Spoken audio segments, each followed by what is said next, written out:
full lie. Semi-negative is when you tell a white lie. If you're operating on this street, what are the chances that something very positive is going to come out of that? 2/3. Right? Not. Energy doesn't work that way. Do you see what I'm saying? So, according to the sutras, according to the yamas, we are not to tell a lie, period. Where do you think taking the Fifth Amendment came from? I decline to say anything on the grounds it might incriminate me. Have you ever heard that? Right. Because you can't cover up a lie. So you don't go and tell somebody that something's going to hurt them. I mean, that something's going to go wrong or whatever if you know it's going to hurt them. But yeah, we do that all the time. Girlfriends do it with each other. And then now let's take how many of you guys have done that? Told somebody something because you thought it was going to help, and in the end, it didn't help. Me. Yeah? Yeah? Girls? Everybody here should raise their hand. Everybody here should raise their hand, right? My hands are occupied. Because we are human. That's when our humanness takes over, right? Because we stepped out of our truth, the truth of who we are, which is an enlightened being, wouldn't do that, would not violate satya. And we wouldn't violate ahimsa.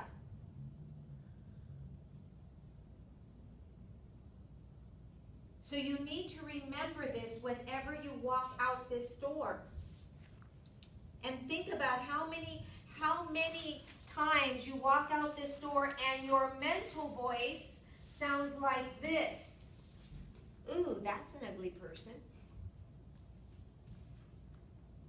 Right? Ooh, she's ugly. Ooh, he's ugly. Ooh, too much hair on the face, yuck. What kind of a emotional voice is that? Negative. Negative. Judgment. Right? Anytime you are in judgment, you are on the highway of negativity. Very low. The highway of negativity. That's it. So if you're on this highway, guess what? You're going to attract more negativity. Does that make sense? Yes. And that's why when you get up in the morning and you drop something, you stub your foot, and what happens? What's the next thing that happens? You cuss, right? You cuss. And then after you cuss, what happens? Something else bad happens. Something else bad happens. And then after that something else bad happens, what happens? It's like, damn! You go to the kitchen and now you're all dressed up really nice and milk falls on you or your coffee spills on you or something, right? And it seems to be never ending. Why? Because we haven't taken the time to change our energy.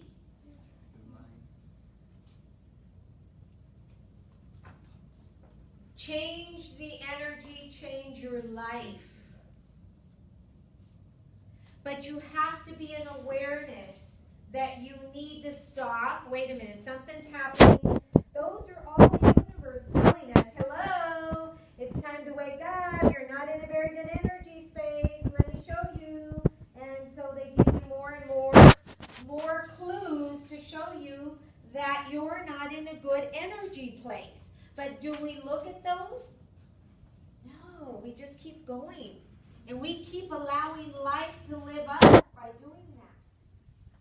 You gotta stop and say, okay, go. Take a deep breath.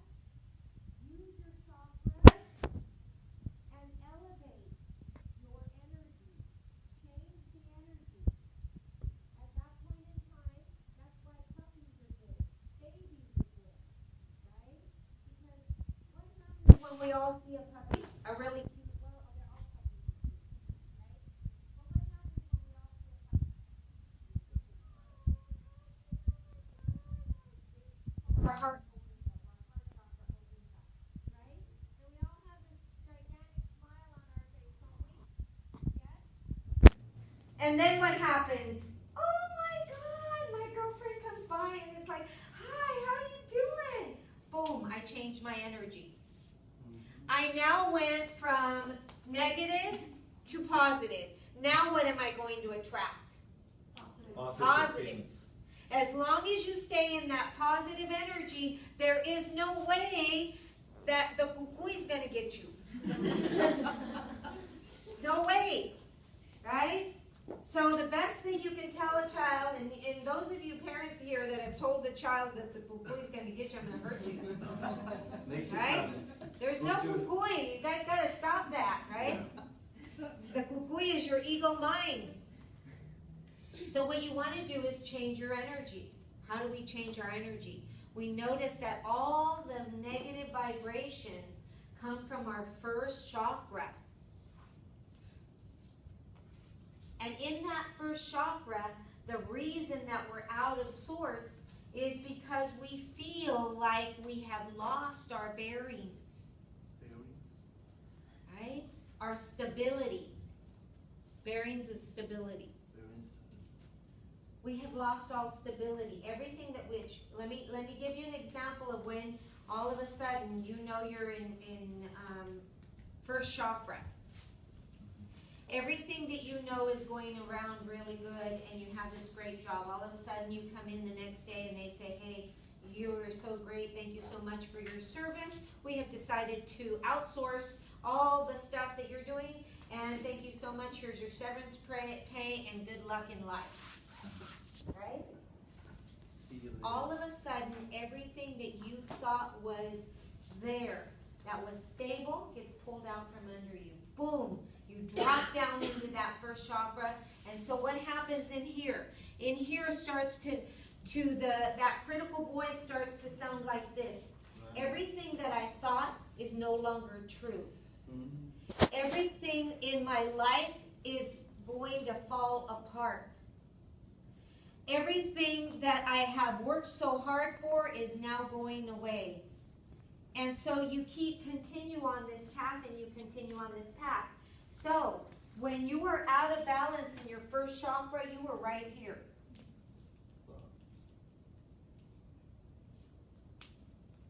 So you've got to take the time to stop and say, deep breath, open the heart, and say, I need to change I feel the energy. I feel where it feels.